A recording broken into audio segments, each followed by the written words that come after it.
ئەنجومەنی وەزیرانی عێراق بەم زوانە پرۆژە یاسای بودجەی ساڵی داهاتوو دەنێرێتە پەرلەمان. حکومەتی هەرێمی کوردستانی 6 ساڵە یاسای بودجەی ڕەوانەی پەرلەمان نەکردووە. عادل عەبدولمەهدی سەرۆکوەزیرانی عێراق ڕایگەیاند بەم زوانە بودجە بۆ پەرلەمانی عێراق دەنێرن.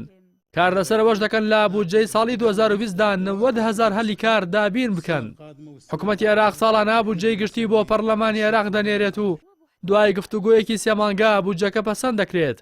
بەڵام ماوەی 6 ساڵە حکومەتی هەرێمی یاسای بودجەی بۆ پەرلەمانی کوردستان نەناردووە و نازانرێت داهاتەکانی هەرێم چەندن و چۆن خەرج دەکرێت. بە پێی پەیڕەوی ناوخۆی پەرلەمانی کوردستان دەبێت حکومەتی هەرێم لە مانگی دەی هەموو ساڵێک پرۆژە بودجەی ساڵی داهاتوو بنێرێتە پەرلەمان. بەڵام حکومەتی هەرێمی کوردستان لە ساڵی 2014 یاسای بودجەی نییە و لە دەرەوەی یاسا کار دەکات. پەرلەمانی کوردستانیش کە یەکێک لە ئەرکەکانی پەسەندکردنی بودجەیە نەیتوانیوە هیچ فشارێک لەسەر حکومەت دروست بکات بۆ ئەوەی بودجە ڕەوانەی پەرلەمان بکات.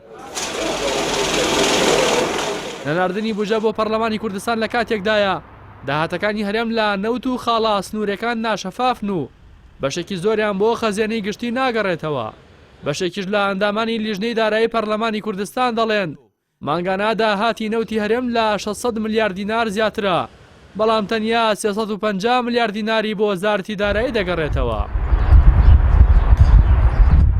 بە بڕوای شارەزایانی بواری ئابووریش هەر حکومەتێک یاسای بودجەی نەبێت حکومەتێکی شکست خواردووە. لەلایەکی دیکەوە نەبوونی یاسای بودجە کاریگەری لەسەر زیادبوونی ڕێژەی بێکاری و هەژاری لە کوردستان هەبووە. ساڵی 2013 کە بۆ دوایین جار بودجەی هەرێم هاتە پەرلەمان دامەزراندنی 25,000 پلەی وەزیفی لەخۆ گرتبوو. بەڵام لە دوای ساڵی 2014ەوە زیاتر لە 150,000 قوتابی زانکۆ و پەیمانگاکانیان تەواو کردووە و تا ئێستاش دانەمەزراون. گەرچی کابینەی نوێی حکومەتی هەرێم لە سەرەتای دامەزراندنیدا بانگەشی ئەنجامدانی چاکسازی و شەفافکردنی سەرچاوەکانی داهاتی دەکرد، بەڵام هیچ هەنگاوێکی کردداری لەم بارەیەوە نەناوە و تا ئێستاش دیار نییە حکومەتی هەرێم بۆ ساڵی داهاتوو یاسای بودجە ڕەوانەی پەرلەمانی کوردستان دەکات یاخود لەسەر ناشەفافیەکانی بەردەوام دەبێت.